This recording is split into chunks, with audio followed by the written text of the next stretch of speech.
एक प्रसिद्ध राजा था जिसका नाम गोवर्धन था। अपने नाम की तरह लोगों की सेवा करना उसका धर्म था और उनकी प्रजा राजा को राम की तरह पूजती थी। राजा गोवर्धन सभी की बहुत ही अच्छे भाव से सहायता करते थे, फिर चाहे वो उनके राज की प्रजा हो या किसी अन्य राज की प्रजा हो। उनका ख्याल बहुत ही उच्च था। उनके दानी स्वभाव और व्यवहार की गुणगान उनके शत्रु राजा तक करते थे। उन राजाओं में एक राजा था कर्मराज, जिसे वह राजा गोवर्धन से बहुत जलता था। उस ईर्ष्या के कारण उसने राजा गोवर्धन को हराने की रणनीति बना ली और कुछ समय बाद गोवर्धन के राज में हमला कर दिया।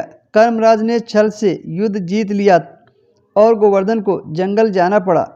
इतना होने के बाद गोवर्धन में लोकप्रियता में कोई कमी नहीं थी। हर जगह उन्हीं की बातें चलती थी, जिसकी वजह से कर्मराज को चैन न था। उसने राजा गोवर्धन को मृत्युदंड देने का फैसला किया। उसने ऐलान किया कि जो भी गोवर्धन राजा को पकड़कर उसके सामने लाएगा उसे 500 सोने की दिनार दी जाएगी। और दूसरी तरफ राजा गोवर्धन जंगल में भटक रहे थे। तब उन्हें एक राहगीर मिला। भाई, तुम इसी जगह के लगते हो, क्या तुम मुझे राजा गोवर्धन के राज का पता बता दोगे? राजा गोवर्धन ने पूछा, तुम्हें क्या काम है राजा से? तब राहगीर ने कहा, मेरे बेटे की तबीयत ठीक नहीं है, उसके इलाज में सारा धन चला गया है। सुना है राजा गोवर्धन सभी की मदद करते हैं, यही सोचकर मैं उनके पास जा रहा हूँ। यह सुनकर राजा गोवर्धन राहगीर को अपने साथ लेकर कमराज राजा के पास गए।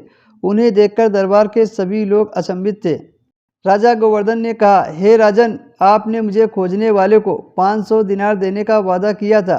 मेरे इस मित्र ने मुझे आपके सामने किया है, इसलिए आप इनको 500 दिनार दे दें। यह सुनकर राजा कर्मराज को एहसास हुआ कि राजा गोवर्धन सच में कितने महान और दानी हैं। उसने अपनी गलती स्वीकार की और राजा गोवर्धन को उनका राज लौटा दिया और सदा उनके दिखाए रास्ते पर चलने का फैसला किया।